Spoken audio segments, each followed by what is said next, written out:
But let's suppose he has a different thing in his head. Supposing he has the idea that moving this enormous conveyance through complicated traffic is a very, very subtle game.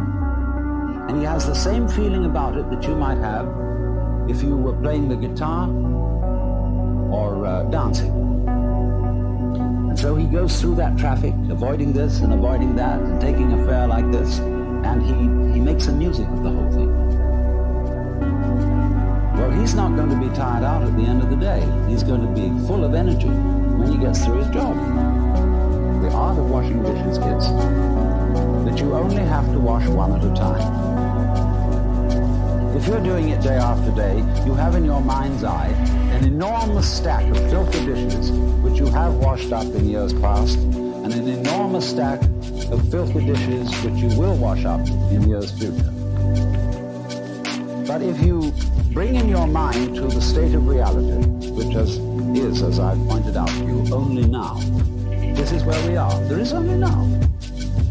You only have to wash one dish. It's the only dish you'll ever have to wash, this one.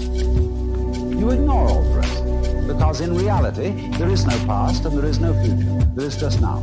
So you wash this one. And instead of thinking, have I got it really clean, as my mother taught me with an angry voice, that I had to get every little scrap of it, and she got angry at you. Instead, you turn the cleaning movement into a dance. Like this.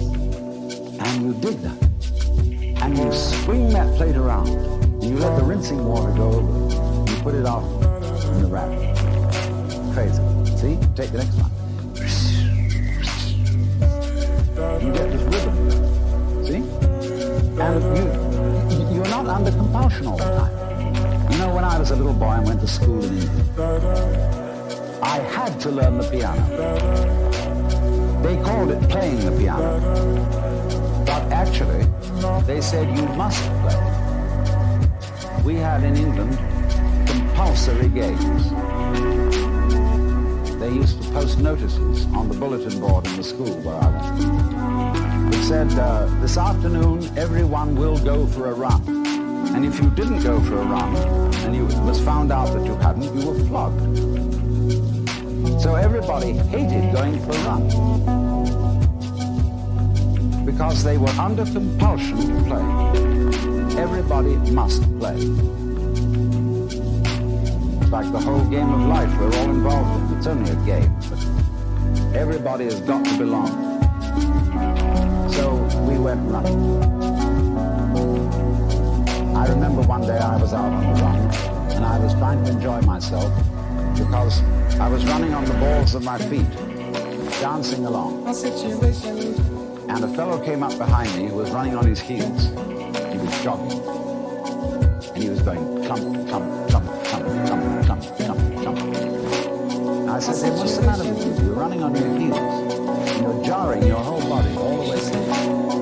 Okay, but he stuck to it. And he became a champion long-distance runner of the school. But he didn't enjoy it. It was work.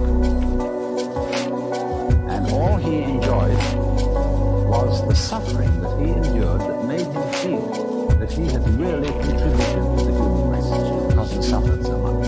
He identified his existence and his work with his suffering. Now, really great runners dance when they run. They don't necessarily follow a straight course. They may weave. And in the same way, if you happen to witness in the year 1970 the World Cup Championship in soccer, you would have seen that the winning team from Brazil played soccer in a most extraordinary way. They played it like basketball. They played it dancing. The way we learned soccer in school when I was a boy was very, very formal and orderly, and we didn't really enjoy it. But these fellows were bouncing balls off their shoulders, off every muscle, and they had astonishing teamwork. But at the same time, were dancing the game, and the sports writer in the London Times said that they danced their way to victory. So the point is, therefore, that you can do everything you have to do in this spirit. Don't make a distinction between work and play. Regard everything that you're doing as play, and don't imagine for 1 minute that you've got to be serious about it.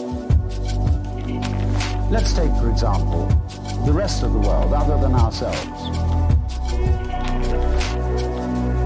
Think for a moment, what are vegetables doing? Let's, for example, consider this. What's it all about? I mean, it serves us, human beings, by being decorative. But what is it from its own point of view? See, because here is this stalk, and all these leaves come out,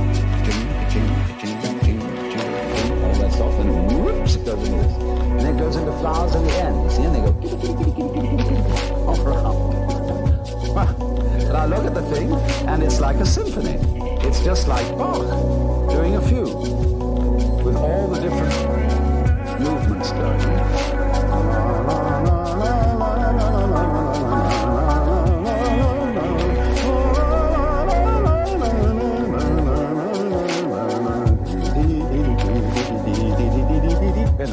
What it's about. What do you say? It's using up air, it's using up energy, it's really not doing anything except being ornamental. And yet here's the whole vegetable world. Not only cactus plants like this, but all trees, roses, tulips, and edible vegetables, cabbages, celery, lettuce, they're all doing this dance. And what is it all about? Why do they do it? Well, we say, one must live. It's necessary to survive. You know, you really must go on. It's your duty. It's your duty to your children. But you see, the thing I feel is if you bring up your children that way and tell them that they ought to be grateful to you because you're doing your duty towards them, they will learn to bring up their children in the same way, and everybody will be depressed. There really is no necessity to go on living. We think, you know, it's part of our Western philosophy, that we think we have a drive to survive, that we must go on living. Because some big daddy said to us, you gotta go on living, see? And you better make it, or else. Well, I've already explained to you on this show that there is the fear of death is because if you're dead, you've got nothing to worry about. So you'll be all right. So in the same way, you must not, I don't want to use that word, must not. Because I'm not trying to talk to you as an authority, I'm trying to talk to you as somebody who's opening your mind up, a helper. Father figure. This thing here, this plant, I'm quite sure it doesn't say to itself, you ought to go on living. You've got an instinct to survive, which is something other than yourself in which you have to obey. See, I don't think of my own instincts as drives, which is the proper psychological term for them nowadays. I think of my instincts as myself. I don't say, excuse me, but I have an unfortunate desire to reproduce myself. And therefore I'm sexy. And would you please accommodate? I don't say, excuse me, but I have to eat. And really, it's absolutely necessary that I eat. I say, on the contrary, hooray! I am this desire to make love, and I am this desire to eat. It's not something else that pushes me around, it's me. Well, all right, but it doesn't have to go on. I don't feel so compelled that if it were to stop, well, if it